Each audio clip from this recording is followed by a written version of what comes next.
Boneco en español. Como ustedes saben, esto está avalado por la Sociedad Mexicana de Nutrición y Endocrinología y es un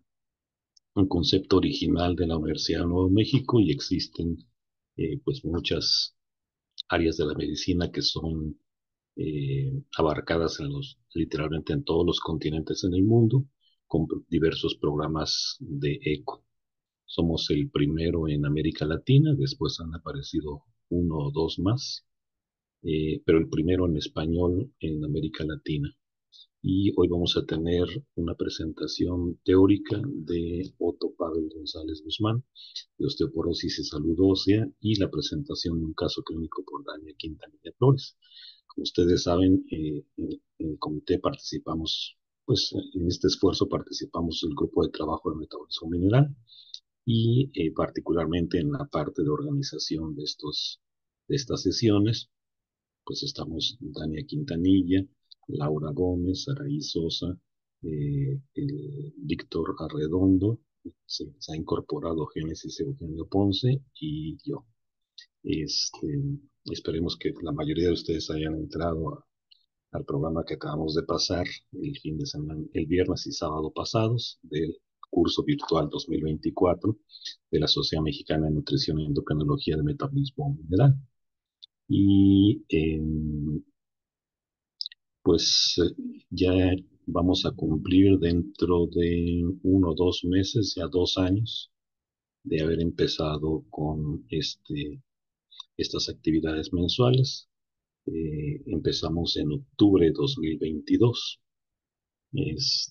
Entonces, pues ya llevamos un buen tiempo con estas actividades académicas que espero pues sean de utilidad y aprovechamiento académico para todos nosotros. Eh, no sé si ya podemos presentar al ponente del tema teórico, Laura y Dania. Sí, doctor, muchísimas gracias y nuevamente bienvenidos a la sesión, una más de nuestras sesiones de Boneco y bueno, para ya iniciar, quisiera presentar a el doctor Otto Pavel González Guzmán. Él es egresado de la Facultad de Medicina de la UNAM y tiene la especialidad de Medicina Interna del Hospital Juárez de México. Adicionalmente, cuenta con la subespecialidad de endocrinología en el Hospital de Especialidades Antonio Fraga Muret, en el Centro Médico Nacional La Raza, y la alta especialidad de enfermedades del metabolismo mineral y óseo del Instituto del Subirán, Instituto Nacional de Ciencias Médicas y Nutrición Salvador Subirán. Actualmente, pues trabaja en el Instituto Nacional de Rehabilitación, es parte también miembro del Grupo de Trabajo de Metabolismo Óseo y bueno, como se vio en el programa, nos estará presentando una revisión bastante interesante del tema de cáncer de mama y tratamiento o prevalencia de osteoporosis y tratamiento correspondiente. Entonces, pues muchísimas gracias, doctor Pavel, y pues adelante le cedo para que pueda iniciar su plática. De acuerdo. Muchas gracias por la invitación. Buenas noches a todos. Voy a compartir mi pantalla. Ahí está. De acuerdo. Ok. El día de hoy vamos a revisar el tema de osteoporosis y cáncer de mama. Es un tema Nada más una bastante... cosita, perdón, estás como vista de moderador, no sé si se pueda cambiar. Yo creo que sí. Lo cambio aquí y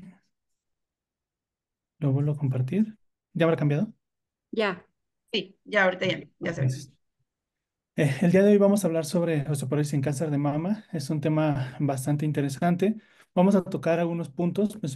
inicialmente la relación entre cáncer de mama y salud ósea, que es una relación interesante, no solamente en la cuestión de riesgo de fracturas, sino también en la posibilidad de intervenir, como lo hacen los oncólogos, en las metástasis, algunos aspectos fisiopatológicos y la evaluación y tratamiento que se ha propuesto hasta el momento. El panorama epidemiológico del cáncer de mama ha cambiado mucho en los últimos años. A partir del descubrimiento de que este tipo de neoplasias puede responder a ciertas terapias dirigidas, ya sea los receptores HER2 o los cánceres que van a estar expresando eh, es- eh, receptores para estrógenos o progestágenos, la supervivencia ha cambiado demasiado, de manera similar a lo que pasa en cáncer de próstata no metastásico. Los desenlaces a largo plazo son bastante buenos para los pacientes. De tal manera que hay muchos pacientes que son sobrevivientes a esta neoplasia, se van a ubicar principalmente en la sexta y séptima octava de la vida, y a partir de esto se plantea también el concepto de cáncer como enfermedad crónica, en donde ofrecerles un seguimiento a este tipo de pacientes, vigilar las comorbilidades, vigilar el riesgo cardiovascular y la salud ósea también forman parte del tratamiento. Existe una relación bidireccional entre la densidad mineral ósea y el cáncer de mama. Esto se debe a que la fisiopatología de ambos va a estar mayormente dirigida por la presencia de estrógenos, sus niveles y su acción biológica en toda la economía, de tal manera que hay estudios epidemiológicos que nos van señalando que una persona, una mujer, entre más densa esté la densidad ósea, más riesgo de cáncer de mama puede llegar a tener. Aproximadamente de todos los grupos de cáncer de mama, que es una enfermedad heterogénea, el 70% de ellos van a expresar ya sea el receptor de estrógeno y el receptor de progesterona, que los van a colocar en un muy buen pronóstico en general a largo plazo, con una supervivencia que puede llegar hasta el 92% a los 5 años en general en todos los estadios, pero también los van a colocar en una desventaja de recibir ciertos tratamientos que pueden causarles morbilidades en otros aspectos, especialmente la terapia endocrina adyuvante. La terapia endocrina adyuvante, el término adyuvante es un término que se utiliza en oncología para hablar sobre las terapéuticas que se van insertando en los pacientes posterior a la curación quirúrgica. Van acompañando la quimioterapia, la radioterapia, y el objetivo de ellos es garantizar que no existan recurrencias dentro de esta enfermedad. La terapia endocrina en cáncer de mama es tal vez la más sofisticada y va a tener dos puntos principales donde va a actuar. Uno va a ser a través de los moduladores selectivos de receptores de estrógenos, que van a competir con los estrógenos endógenos para estimular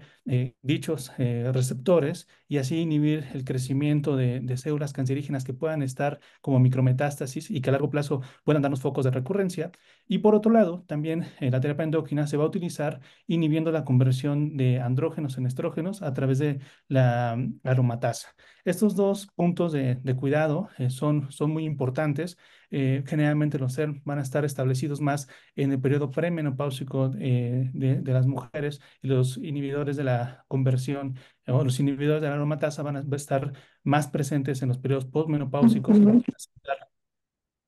algunos cambios, este, pero los dos van a ser deleterios para la salud ósea. El, los primeros estudios o los estudios más consistentes para hablar de fracturas en este tipo de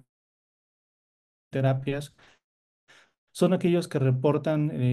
Esos estudios han sido de difícil realización, ya que no puede existir un grupo control, un grupo placebo versus los inhibidores de la aromatasa, porque se han convertido de los tratamientos estándar, pero sí hay una diferenciación entre el uso de tamoxifeno como un selectivo de estrógenos contra un inhibidor de la aromatasa, en donde se ha visto que sí aumentan el riesgo absoluto y que este riesgo es acumulativo durante los periodos de tratamiento, y que pueden llegar a ser en algunos pacientes donde está indicado hasta por 10 años su uso, pueden presentar hasta un aumento del 20% de riesgo de fracturas.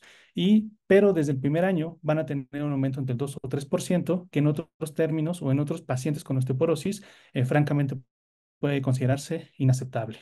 De tal manera que las primeras observaciones sobre el riesgo que consideran esas terapias en las pacientes van a salir de las comparaciones entre el uso de inhibidores de la aromatasa, que son varios y los vamos a mencionar más adelante, contra el uso de tamoxifeno o de su uso secuencial, es decir, inhibidores de la aromatasa después del uso de tamoxifeno por 2 o 3 años o después de 5 años. Y en estos grupos sí se ha demostrado que los riesgos aumentan mucho, ya sea cuando se utilizan de manera solitaria los inhibidores de la aromatasa o cuando se secuencian después de un inhibidor del tamoxifeno, que el tamoxifeno tiene un papel dual en la salud ósea en los pacientes. Por un lado, cuando están en periodos de premenopausia, pueden disminuir la calidad ósea al competir directamente con los altos niveles de estrógenos endógenos. Y por otro lado, en los pacientes postmenopáusicas, donde los niveles de estrógenos son bajos por definición, pueden tener inclusive cierto efecto protector sobre la salud ósea, que no los hace hacer un tratamiento para la osteoporosis, pero sí los podríamos considerar parcialmente neutros en la degradación de la fortaleza del hueso. De tal manera que se ha intentado establecer, aparte de los factores de riesgo más comunes, que son los que están establecidos en el FRAX, cuáles son los riesgos que tienen nuestros pacientes que cursan por quimioterapia, y los factores que tienen más fuerza son los que están relacionados a la disfunción del ovario, ya sea por quimioterapia o por procedimientos quirúrgicos, y al uso de inhibidores de la aromatasa. Estos inhibidores de la aromatasa van a actuar en un momento que para nosotros es canónico de la osteoporosis, que es el inicio de los primeras 48, 49 años de la mujer, en donde durante los siguientes 3, 5 y hasta 10 años van a aumentar de manera bastante intensa la tasa de resorción frente a la deformación ósea, y que nos va a considerar la base de la fisiopatología de la osteoporosis posmenopáustica. Estos tratamientos no hacen más que acelerar la velocidad con la cual podemos tener, por así mencionarlo, una degradación del hueso. Pero no es el único factor que va a estar involucrado dentro de este proceso. Eh, la presencia de fracturas y la salud ósea en este grupo de pacientes es tan frecuente y tiene tantas aristas como algún otro tipo de osteoporosis, que se ha acuñado el término de pérdida ósea inducida por el tratamiento. Este término intenta agrupar toda la fisiopatología de la disminución de la fortaleza del hueso hacia las cargas mecánicas en los principales puntos en donde una paciente que atraviesa el cáncer podía llegar a ser más lábil. Y es muy interesante. Por un lado, tenemos que los pacientes que están atravesando una quimioterapia van a tener baja ingesta no solamente de proteínas, sino también de calcio y de vitamina D. Los estados bueno, las infusiones de quimioterapia, como bien se saben, tienen inclusive alto riesgo de mesis, algunas, y por lo tanto los pacientes tienen menos tolerancia. Hay una patología que se llama caquexia del paciente con cáncer, que tiene que ver con estados inflamatorios, tanto de la quimioterapia como el propio cáncer, y que también ocasiona que el paciente pierda masa muscular y que también tienda a la inactividad. Por otro lado, los efectos sobre el metabolismo óseo van a tener varias aristas, no solamente los inhibidores de la aromatasa, sino también la propia quimioterapia y el estado de baja inflamación en el cual podemos considerar el cáncer. Sin embargo, el gran peso clínico, en el que vamos a estar midiendo de una manera un poquito eh, más certera, sí va a ser todos estos cambios que nos llevan a la disminución de los estrógenos circulantes en estas pacientes. Y un agregado que es la terapia de radiación, que en algunos pacientes con estadios 2 o 3 se puede llegar a utilizar sobre la parrilla costal, cuyos cambios vasculares y el aumento de la fragilidad después de estas sesiones también se consideran importantes, aunque a veces son un poquito más regionales. La pérdida ósea que nosotros vamos a establecer durante el atravesar de estas terapias por las pacientes se puede comparar con el envejecimiento normal de las personas. De tal manera que nosotros tenemos que en mujeres, durante los primeros 5 a 10 años de la menopausia, vamos a tener una pérdida que se aproxima al 2% de la densidad ósea en la columna vertebral, y en contraposición cuando utilizamos inhibidores de la aromatasa, en donde podemos llegar a tener pérdidas del 2,6, o el uso de inhibidores del gen RH, que lo puede elevar hasta el 100%, o la falla ovárica prematura inducida por quimioterapia, que lo puede llegar a elevar hasta el 7,7% por cada año que este paciente esté sujeto a estas intervenciones. De tal manera que siempre que valoremos un paciente o desde el punto de vista fisiopatológico, tenemos que considerar estos factores, pero también los factores propios de la quimioterapia citotóxica y de la radioterapia, que si bien no están en las calculadoras de riesgo y cuyo principal acción a veces las consideramos dentro de la salud reproductiva, también tienen peso sobre las interacciones de los osteoblastos y los osteoclastos en la resorción ósea. El efecto neto más importante de la quimioterapia citotóxica, como les había mencionado, es la presencia de menopausia prematura, que independientemente de la estirpe de cáncer, que algunos son luminal A o luminal B, van a presentar hasta en el 96% cuando se utilizan esquemas que incluyen metrotexate, ciclofosfamida o doxorubicina, durante el primer año, menopausia prematura. El hipogonadismo que es la parte hormonal y la parte que más nos compete en el tratamiento y fisiopatología de este tipo de osteoporosis, va a actuar básicamente eh, sobre la disminución de los niveles de estrógenos y andrógenos y con esto llevarnos a la disminución del efecto mayoritariamente antirresortivo de estas hormonas sobre el hueso. De tal manera que aunque tenemos muchísimos factores que van a incidir sobre el desarrollo del cáncer en estos pacientes, la máxima que utilizamos en osteoporosis posmenopáusica, que dice que el hueso es lo que el músculo quiere hasta que lo que las hormonas lo permitan, va a seguir siendo vigente también dentro de estos pacientes y probablemente va a ser el factor más acusado en la disminución de la densidad ósea.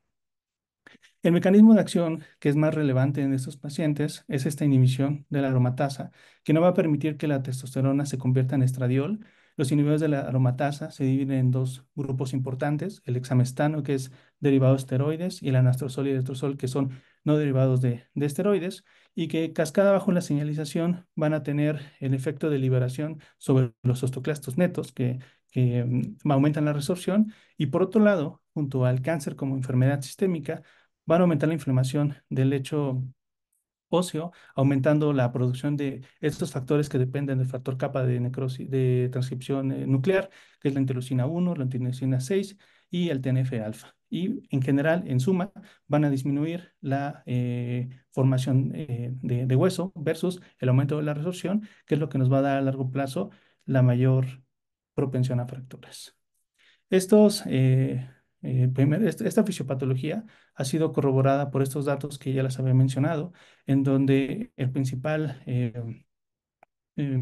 medicamento va a ser siempre el anastrozol en los seguimientos clínicos y por lo tanto va a ser en general en las escalas y en la evaluación clínica el medicamento que más vamos a estar vigilando como parte de la salud ósea en estos pacientes. La evaluación del riesgo de fracturas y del riesgo de disminución ósea no va a diferir en gran medida de la valoración que hacemos en los pacientes con osteoporosis posmenopáusica, pero sí va a incluir factores que son propios del cáncer y va a incluir también algunas controversias que tenemos durante las evaluaciones que se suman a las que ya tenemos en otros escenarios. Si bien el FRAX, que es una herramienta que comúnmente utilizamos para tomar decisiones, cuyos cortes van entre 3 para fracturas de cadera y mayor de 20% para osteoporótica mayor, y que se pueden ajustar a algunos cortes de diferentes poblaciones, que tienen algunas propuestas, como la doctora Clark, aún nos dejan bastantes áreas de incertidumbre con otros factores que no están presentes en esa calculadora. Aún así, el bajo peso corporal, los glucocorticoides, aquí el riesgo de caída y la movilidad también van a contar con un espacio especial, el hipogonadismo, la presencia de fracturas previas, de antecedentes de fracturas en los padres, el estado de posmenopausia, la edad, el tabaquismo y el consumo de alcohol van a seguir formando parte de la evaluación integral. Eh, Como en todos los escenarios de osteoporosis, el diagnóstico y el tratamiento temprano también van a ser fundamentales para poder intervenir de manera adecuada antes de que se presenten los escenarios clínicos. En términos muy gruesos, quimioterapia o tratamiento del cáncer de este tipo, ya consideramos previamente de riesgo para osteoporosis a los factores que consideramos de disminución o de bloqueo de la producción de estrógenos, que son parte también de estos tratamientos. Las mujeres que van a ser consideradas de más alto riesgo van a ser las mujeres perimenopáusicas que reciben terapias que van a inhibir la liberación de gonadotropinas, las mujeres que ya desarrollaron insuficiencia ovárica inducida por quimioterapia o que fueron o que sufrieron una oferectomía, las mujeres posmenopáusicas que reciben inhibidores de la aromatasa y las pacientes que si bien en cáncer de mama no se acostumbra a utilizar un uso esteroides de manera crónica, son casi siempre durante las inducciones de quimioterapia, pero que por algunas otras indicaciones como el síndrome de fatiga o alguna enfermedad comitante pueden llegar a utilizarlos por más de 3 a 6 meses. Esos son los grupos de alto riesgo y son los que no deberíamos nosotros perdernos la evaluación para poderles otorgar áreas de oportunidad de salud metabólica. Existen muchos algoritmos para poder, o que se han planteado para la evaluación de estos pacientes. La tónica de todos estos algoritmos es que no existe una evidencia franca para saber cuándo evaluar o cuándo iniciar inclusive el tratamiento Y en términos de seguimientos, también existen varias áreas de incertidumbre aún, pero lo que sí van a considerar la mayoría de ellos van a ser el riesgo por FRAX, que se pueden utilizar los cortes habituales. Se van a tener una consideración muy especial con la búsqueda intencionada de fracturas vertebrales a través de placas de rayos X o de otras valoraciones por imagenología, y el interrogatorio exhaustivo para considerar no solamente estados de deficiencia nutricional, sino también otras comorbilidades que se pueden ir asociando con los pacientes, principalmente las lesiones hepáticas y las lesiones renales que están o que son concomitantes a las aplicaciones continuas de quimioterapia. El, el FRAX como herramienta eh, es la que más se repite en la mayoría de los algoritmos de evaluación de la salud ósea en estos pacientes. Sin embargo, no, lo que se recomienda es que se utilice con los factores de riesgo habitual. El FRAX tiene una consideración que si nosotros colocamos causas secundarias de osteoporosis dentro de nuestra calculadora, al momento de colocar la densitometría, el valor del cuello del fémur en la densitometría, este peso que puede tener una causa secundaria disminuye, más bien se nulifica, porque en esta calculadora se parte del principio que las osteoporosis secundarias se van a representar en el cuello del fémur, y por lo tanto, cuando nosotros colocamos la puntuación T dentro de él, pudiera no representar de manera idónea el peso que tiene el tratamiento del cáncer. Se ha propuesto, como se ha hecho en diabetes tipo 2, que podamos nosotros seleccionar la casilla de artritis reumatoide como una manera de intentar ajustar el riesgo que tienen estos pacientes y que no se han podido medir o que no se han podido desarrollar dentro de los algoritmos de predicción que comúnmente utilizamos. Esa es una propuesta. Sin embargo, la norma es utilizar los cortes que ya hemos escuchado en otro tipo de escenarios. En cuanto a la densitometría, existen varios abordajes. Como tal, los podemos dividir en los abordajes que nosotros conocemos, de lugares en donde una densitometría ósea es muy asequible, en donde se debe de hacer junto con el FRAX la valoración de la densidad, y los lugares en donde la densitometría ósea no es tan asequible y por lo tanto el riesgo se vuelve o la valoración un poquito más clínico. Sin embargo, considerando que la densitometría ósea va a estar va a ser algo frecuentemente utilizado en estos pacientes por el entorno en donde se desarrolla su atención, también tenemos discusiones acerca de los cortes. Hay estatutos que nos mencionan que podemos utilizar el corte de -2.5 como un corte de intervención, así como los podemos utilizar en otros pacientes. Y hay otros estatutos que nos dicen que si un paciente tiene una densitometría que tiene ya un corte de -2.0, pudiera ser evaluación de clínico y con la presencia de otros factores de riesgo, como los que ya mencionamos, mandatorio de un tratamiento para este tipo de pacientes ya con fármacos modificadores de la salud ósea. De tal manera que nos podemos perder un poco entre los algoritmos, pero la mayoría va a marcar al menos estas fases. Inicialmente, capturar a todas las pacientes, tanto premenopáusicas como menopáusicas, que están recibiendo un tratamiento que incluye un eje endocrino, la valoración de todos los factores de riesgo comunes para los pacientes que están atravesando un proceso de osteoporosis, un abordaje bioquímico básico con énfasis en la tasa de filtrado glomerular y la salud hepática, la valoración de fracturas subclínicas y la consideración de peso, que aquí es diferente hacia otro tipo de perspectivas en otros escenarios de osteoporosis, en donde un T-score menor de 2 o la presencia de más de 2 factores de riesgo podría hacernos considerar que los pacientes son tratamientos directamente a una terapia. Por otro lado, a diferencia de otros escenarios, la vigilancia de la densitometría ósea también va a ser un punto fundamental de seguimiento. Se ha propuesto que nosotros, en relación con el envejecimiento normal que explicamos al inicio, si podemos,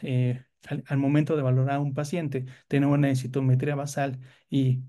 después revalorarlo al año o los 2 años y ver que la disminución de la densidad ósea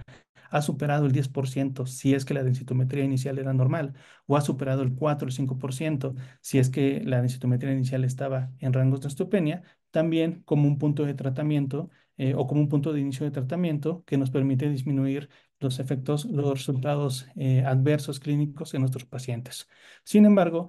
esta vigilancia de la densidad ósea va a tener el pero, como mucho de las vigilancias por densitometrías, que hay que utilizar la misma máquina de densitometría, que hay que tener criterios de reproducibilidad del estudio y de certificación de nuestros técnicos. Y por otro lado, tener la consideración de que hay que usar el puntaje T más bajo de columna y de cadera. Antes de mencionar los tratamientos farmacológicos, hay que hacer un alto en las intervenciones no farmacológicas, que tienen también mucha valía. Aunque la suplementación con calcio y vitamina D en este grupo de pacientes no está establecida de manera formal, se ha pensado que sí se tiene que garantizar una ingesta de al menos 1.000 unidades de vitamina D y de 1.000 a 1.200 miligramos diarios de calcio, especialmente porque estos pacientes dado que la quimioterapia citotóxica actúa en las células de rápida replicación, también van a tener problemas de malabsorción intestinales. Por otro lado, y de no olvidar, porque si también es un área que en general la endocrino no toma de manera frecuente, es la prescripción del ejercicio. Los programas de ejercicio no han demostrado en sí que disminuyan las fracturas en estos grupos de pacientes, pero sí que mantiene la densidad mineral ósea, siempre y cuando sea un programa que considere entrenamiento del equilibrio para disminuir el riesgo de caídas, ejercicios de flexibilidad y estiramientos y ejercicios de resistencia progresiva para mejorar el volumen de la masa muscular y también estimular el crecimiento óseo en estos pacientes y en casi todos, pero en especial en este grupo donde la sarcopenia es un problema clínico bastante severo. Los tratamientos farmacológicos se van a dividir en dos rubros, en los pacientes premenopáusicas y posmenopáusicas. Como había mencionado anteriormente, el principal eh, escenario de los pacientes premenopáusicas de disminución de la densidad ósea va a ser aquellas que están sometidas a una falla ovárica inducida por quimioterapia. Para este escenario, la mayoría de los regímenes de tratamiento van a estar basados en ácido soledrónico cada 6 meses, que esto sí marca una diferencia en osteoporosis con respecto al tratamiento clásico de 5 miligramos de ácido soledrónico en el resto de los pacientes. Y para los pacientes del grupo postmenopáusico, de este grupo en donde los inhibidores de la aromatasa suelen ser uno de los estándares de tratamiento, tanto ácido soledrónico como bifosonatos orales y denosumab pueden ser una opción segura y efectiva para disminuir para ayudar a disminuir la tasa de degradación ósea como la tasa de incidencia de fracturas asociadas. De tal manera que sí hay estudios bastante consistentes, la mayoría de ellos, salvo el de Nusumab, no tienen como un outcome primario la disminución de las fracturas, pero sí han demostrado de manera consistente un aumento en la densidad ósea tanto en cadera como en columna lumbar. Algo que es importante es que también el inicio temprano de estas terapias tiene mejores resultados en algunos pacientes y por lo cual pareciera que se puede justificar parcialmente que ante una densidad ósea de -2.0 podamos iniciar una intervención para obtener una mejoría de la densidad ósea a largo plazo. Por otro lado, el denosumab es un tratamiento que va a tener una eficacia también importante, principalmente en el escenario postmenopáusico. Las dosificaciones habituales van a ser diferentes, principalmente en el ácido soledrónico, en donde el tratamiento pueden ser de 5 a 4 miligramos cada 6 meses, propiamente como osteoporosis, y tenemos que diferenciarlos de los tratamientos trimestrales o de algunos esquemas que inclusive pueden ser mensuales, que están establecidos para los pacientes que tienen alto riesgo o metástasis óseas en el escenario de cáncer de mama. El denosumab sí mantiene dentro del escenario de la osteoporosis su medicación semestral de 60 miligramos y con los mismos efectos adversos que se presentan en otros grupos. Fuera del ácido zoledrónico y del denosumab, que son los medicamentos más comunes, los ensayos con teriparatide, bueno, más bien, el tiparatide no está aprobado para este tipo de pacientes. Se piensa que parte de la fisiopatología de las metástasis óseas del cáncer de mama tiene que ver con la regulación local del receptor de PTH y de la acción de la proteína relacionada a la PTH y por lo tanto el teriparatide es una molécula que no que es terminantemente prohibida dentro de los procesos de investigación en este escenario. Y por otro lado, los inhibidores de la esclerotina, que tenemos uno de uso clínico, no han sido probados de maneras sistemáticas aún, con datos sólidos, pero sí se piensa que a largo plazo podrían ser inicialmente adecuadas para el manejo del dolor, el control de la metástasis y probablemente en algunos años también se tendrán algunos datos sobre cuál es su seguridad y eficacia en el tratamiento secuencial de la osteoporosis en cáncer de mama. Como puntos para recordar en esta rápida vista sobre el cáncer de mama en osteoporosis, debemos siempre tener presentes que la evaluación de salud ósea en los pacientes con cáncer de mama incluye una exhaustiva búsqueda de factores de riesgo, como todos los pacientes, pero aquí en especial tenemos que hacer énfasis en conocer el tratamiento oncológico que atraviesa el paciente. Si bien no es de nuestro área de expertise conocer cuáles son las quimioterapias habituales, sí debemos considerar esta información de cuántos ciclos ha tenido el paciente, qué quimioterapias ha conllevado su tratamiento y cuál es el plan a futuro, especialmente cuando se deciden manejos endocrinos a largo plazo. El juicio clínico sigue siendo indispensable. Si se considera el clínico que el paciente tiene factores de riesgo, se debe de tratar, aunque no el peso de las calculadoras o el peso de las densitometrías esté en un borde de umbral de intervención. Y por otro lado, y para terminar, sí debe de existir una comunicación continua con el oncólogo tratante, principalmente para poder hacer una buena comunicación en cuanto se refiere a tratamiento de la osteoporosis en este grupo de pacientes, tratamiento para prevención de las metástasis o tratamiento ya como tal de las metástasis óseas, que eso ya sale del área de evaluativa de los endocrinólogos. Y eso sería todo.